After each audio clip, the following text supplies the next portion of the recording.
Right? So the main message here is that true wealth is our attention. Okay? Our consciousness is what's true wealth. In fact, our consciousness is what's real. Everything else is an illusion. Everything else is a shadow. Your body is a shadow. Okay? The person in front of you is a shadow.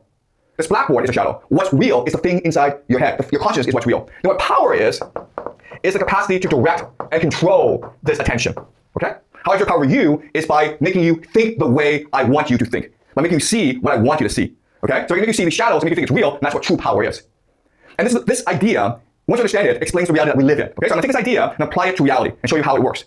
So at the very base of reality is the empire. Okay? It is the American empire that's able to force you to sit down and look at the wall. Then people manipulating the fire, casting shadows, are the game masters. And these are the financial elite, okay? Including the Bank of International Settlements, the Federal Reserve, Wall Street, City of London. Basically, private capital. Okay? They together create the conditions for this game. They're able to direct our attention. Okay? And the mechanism they do this with is, of course, with capital, okay? Or US dollars. And then they're going to create something called the global economy, of course, right? The global economy. But in order for this game to work, the game masters have to discuss the fact that they're really in charge. So they create institutions that pretend to be objective, international, and impartial and fair, but are in fact control the game masters. These include, of course, the UN, the WTO, the EU, the World Bank, okay? Lots and lots of these organizations. And then, in order to justify and legitimize this system, in order to make you think these shadows are real, media, education, and culture brainwash you, indoctrinate you into believing the system is real, when it's all just a hallucination, okay?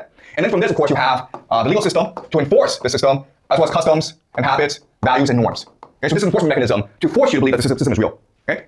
Media, education, culture brainwashes you to believe the system is real, and then you yourself want to enforce the system on others through customs and norms. Okay? Now, this is a very fragile system because it's all just a hallucination. So there are enforcement mechanisms, okay, that make sure this system is stable. And these enforcement mechanisms are crime, intelligence, spies, basically, spy networks, and science. Okay? And these three mechanisms are controlled by the true powers of this world. And they include transnational capital, basic private capital, secret societies, and elite families. And what binds them together, they're basically software. The operating system is what we call the occult. Okay? And we'll study about the occult later on. All right. Okay, so this is how the world is designed. Again, it's all a hallucination. One thing that you don't appreciate about the system is that from this hallucination, I can actually project myself onto another force and create another hallucination. Okay? And that's what Richard Nixon did.